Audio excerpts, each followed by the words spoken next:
नमस्कार दोस्तों, उम्मीद है आप लोग अच्छे से होंगे। अगर आप इस चैनल पर नए हैं तो कृपया इस चैनल को सब्सक्राइब कर लें, बेल आइकॉन नोटिफिकेशन पर क्लिक कर दें, वीडियो को लाइक एंड शेयर जरूर कर दें ताकि समय-समय पर आपके समक्ष और भी बेहतरीन वीडियोस बनाने का हमें मौका मिलता रहे।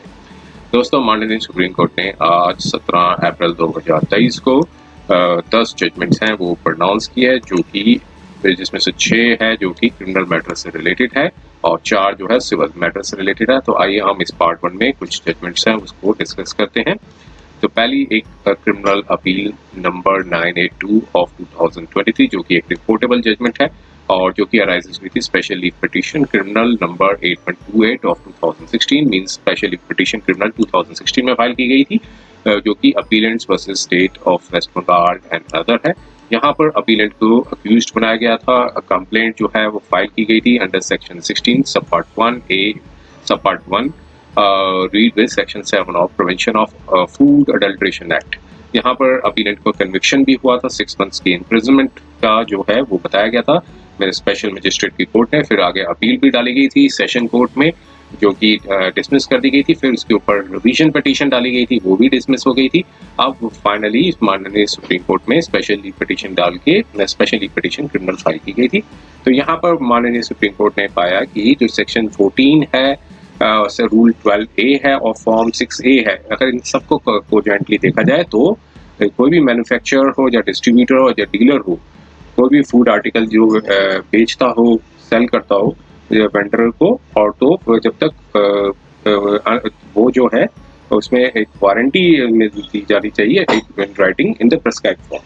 तो यहाँ पर इस 19 सब पार्ट 2 के अंदर डिफेंस भी अवेलेबल होता है वेंडर के पास, जो कि सब क्लास 2 सब पार्ट 1 ऑफ सब क्लास 2 ऑफ द सेक्शन 19 सब पार्ट 2 ऑफ सब पार्ट ए। जो वेंडर जो है वो एक जो वो उसे ये माना जाएगा कि वेंडर ने क्राइम जो है ऑफेंस नहीं किया है अगर वो किसी सेल या अडल्ट्रेटेड या फिर कोई मिस ब्रांडेड आर्टिकल अगर वो प्रूव कर देता है कि ये जो परचेज जो आर्टिकल जो फूड की है जो मैन्युफैक्चरर डिस्ट्रीब्यूटर या फिर किसी जो डीलर से खरीदा गया है, जो जब तक कोई वो विद रिटन वारंटी जो है वो प्रेस्क्राइब्ड फॉर्म में दी गई है उनको।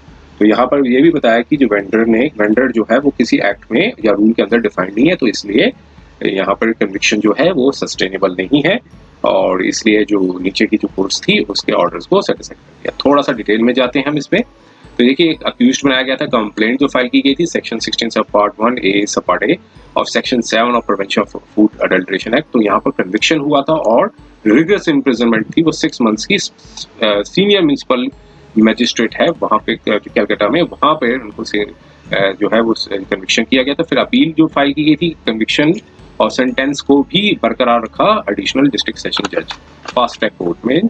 तो जो जजमेंट आई थी 26/6/2009 को आई थी, जो क्रिमिनल अपील थी, मींस क्रिमिनल अपील भी डिसमिस हो गई थी और ऑर्डर जो है फिर चैलेंज किया गया हाई कोर्ट ऑफ कलकत्ता में एट कलकत्ता में। तो रिवीजन पिटीशन डाली गई थी जो कि डिसमिस हो गई थी।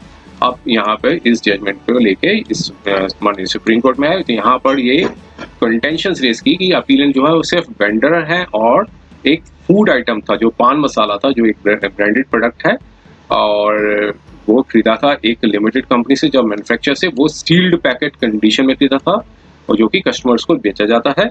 और सेक्शन 14 जो एक्ट है, मैन्युफैक्चर जो है वो एक वारंटी देता है कि जो नेचर और क्वालिटी जो गुड जो सोल्ड किया गया है पिटिशनर से, तो वो एक जो एक बिल था, एक बिल दिया गया था जो कि स्पेशल नोट था जिसमें वारंटी का रेफरेंस दिया गया था और प्रोटेक्शन के जो दी गई है वेंडर्स को, जो अपीलेंट को, वो अंडर सेक्शन 9 सब पार्ट 2 ऑफ एक्ट के अंदर है, जो कि डिफेंस प्रोवाइड करता है कि जो कि प्रोसिक्यूशन को मिलता है। तो इसमें जो अपीलेंट है उसको डिफेंस मिलता है। तो यहाँ पर नीचे की जो कोर्ट्स ने इस लीगल आर्ग्यूमेंट को कंसिडर नहीं किया, तो इसलिए कन्विक्शन को बरकरार मतलब कन्विक्शन कर दिया गया। तो फिर और उसके बाद रिस्पोंडेंट ने अपोज किया और कुछ अपने ग्राउंड्स उठाए। अब माननीय कोर्ट ने अपने जो जजमेंट जो सारी पार्टीज को सुनने के बाद ये पाया कि अगर सेक्शन 14 है, सेक्शन 19 है, वो रेलिवेंट है। सेक्शन 14 क्या आता है, manufacture distributors to give warranty. तो ये डेफिनेशन जो बता रखी है फूड जो अडल्ट्रेशन एक्ट की, तो उसमें बताया था कि कोई भी मैन्युफैक्चरर या डीलर जो है वो फूड जो है किसी वेंडर को नहीं दे सकता है जब तक कि वो एक warranty in writing in prescribe form में नहीं देता है कि नेचर ऑफ क्वालिटी जो है आर्टिकल जो है वो वेंडर को बेच रहा है। और अगर प्रोवाइडेड था, आगे प्रोविजन भी लगाया था कि जो कोई बिल या कैश मेमोरेंडम या इनवॉइस होगी तो वो उसे एक वारंटी समझा जाएगा जो कि मैन्युफैक्चरर, डिस्ट्रीब्यूटर और डीलर को दी जाती है।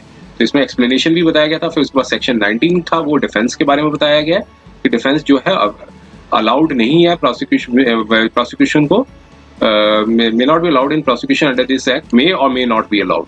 तो यह साथ में बताया कि कोई डिफेंस प्रोसिक्यूशन में अलाउड नहीं है किसी अडल्ट्रेटेड और misbranded article of food, merely कि इस ग्राउंड पे कि जो वेंडर जो है वो इग्नोरेंट था कि नेचर ऑफ सब्सटेंस जो उसको दिया गया था, और जब परचेजर जो है जो कोई भी आर्टिकल लिए अगर और दैट जो परचेज एनी आर्टिकल जो फॉर एनालिसिस जो कि प्रिजुडाइज ना हो बाय सेल्स।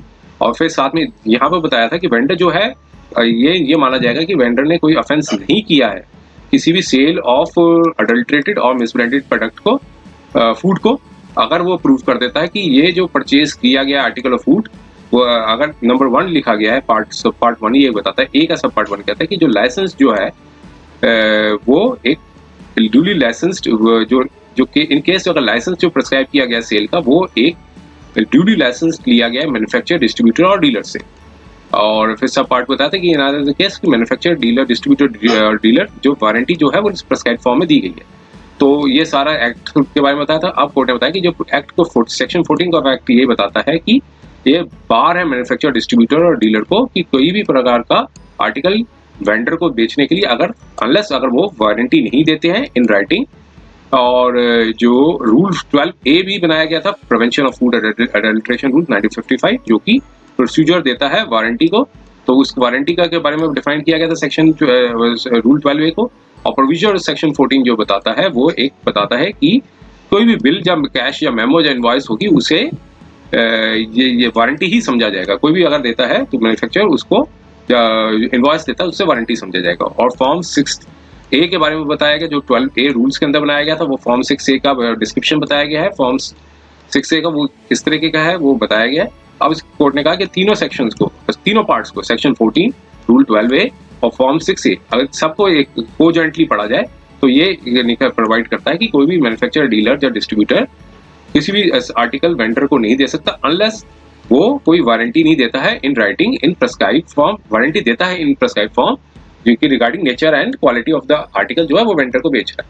तो प्रोसीजर जो है वो बताया गया है रूल 12A रूल्स के अंदर। और प्रोविजन सेक्शन 14 बताया गया है कि कोई बिल भी हो, कैश हो या मेमो हो, इनवॉइस हो, वो भी इसे वही वारंटी ही समझा जाएगा। तो यहाँ पर इन्होंने अपीलेंट ने एग्जिबिट सी लगाया था, अनेक्शर P1 लगाया था जो कि इनवॉइस थी 1377, जो डेट भी बताया था कि जिसमें अपीलेंट ने जो पान मसाला है वो इस लिमिटेड कंपनी है वो से खरीदा था जो कि ऑन रिकॉर्ड में।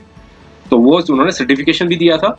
और सेक्शन 19 सब पार्ट 2 जो है वो प्रोवाइड करता है डिफेंस को, जैसा ऊपर एक्सप्लेन किया गया था।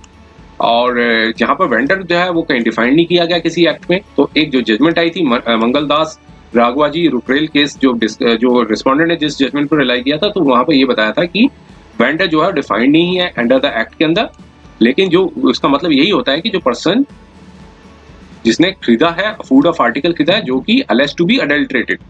तो यहाँ पर अपीलेंट ने जो आर्टिकल जो फूड जो आर्टिकल ऑफ फूड जो बेचा था वो परचेज किया था फ्रॉम द मैन्युफैक्चरर जो कि इनवॉइसेस है, वो जो कि वारंटी थी जो प्रिस्क्राइब्ड अंडर दिस एक्ट। तो इसलिए प्रोटेक्शन सेक्शन 12 सब पार्ट 2 सब पार्ट A का मिलना चाहिए।